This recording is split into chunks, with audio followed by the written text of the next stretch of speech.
আজকে সকাল থেকে টিপ টিপ বৃষ্টি পড়তেছিল, তো বৃষ্টির মধ্যে কিন্তু বরাবরই খিচুড়ি খেতে পছন্দ হয়।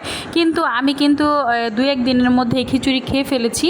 তো আজকে চিন্তা করলাম কি রান্না করা যায়। ঘরে কিন্তু কিছুই নেই, কারণ বাহিরে প্রচুর পরিমাণে বৃষ্টি হচ্ছে সারাদিন টিপ টিপ, তো যার কারণে আসলে বাজারে যাওয়া হয় নাই।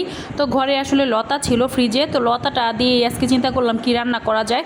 তো লতা আছে আর কাঁঠাল বিচি তো মোটামুটি এখন বর্তমানে সবার ঘরে ঘরেই আছে, আর সাথে আছে আলু। তো হ্যালো এভরিওয়ান, আসসালামু আলাইকুম। যেখান থেকে আমার ভিডিওটি দেখছেন আশা করি আপনারা অনেক ভালো আছেন। আলহামদুলিল্লাহ, আল্লাহর রহমতে আমি বেশ ভালো আছি। তো এখানে আজকে আমি লতা রান্না করব, যেহেতু ঘরে কিছুই নাই।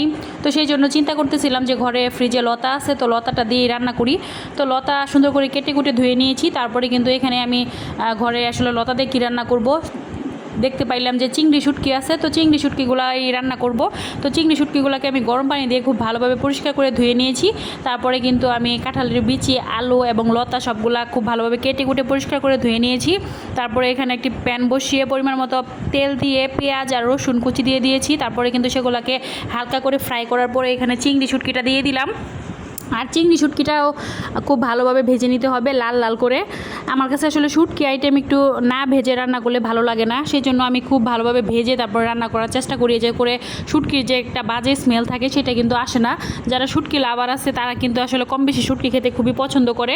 তবে শুটকির কিন্তু মাঝে মাঝে বাজে একটা স্মেল বের হয়, সেই জন্য কিন্তু শুটকিটাকে খুব ভালোভাবে গরম পানি দিয়ে পরিষ্কার করে তারপরে হালকা করে ভেজে তারপর রান্না করলে সেখানে কোনো বাজে স্মেল আসে না। তো এখন কিন্তু শুটকিটাকে আমি খুব ভালোভাবে ভাজার পরে এখানে হলুদ মরিচ লবণ সব কিছু দিয়ে মশলাটাকে খুব ভালোভাবে এখন কষিয়ে নেব, শুটকিটাকেও কষিয়ে নেব। তো শুটকিটা কষানো হয়ে যাওয়ার পরে কিন্তু এখানে আমি লতাটা দিয়ে দিব। তো লতাটা কিন্তু একদমই ফ্রেশ ছিল, তো ফ্রিজে রাইখা দিয়েছিলাম, সেই জন্য কিন্তু একদমই তাজা ছিল। তো এর সাথে যদি কাঁঠাল বিচি আর আলু, খুবই কিন্তু মজাদার একটি তরকারি আমি মনে করি। তো আপনারা কারা কারা এরকম পছন্দ করেন অবশ্যই কমেন্ট করে জানাবেন। আমার কাছে কিন্তু ভীষণ ভালো লাগে এইভাবে।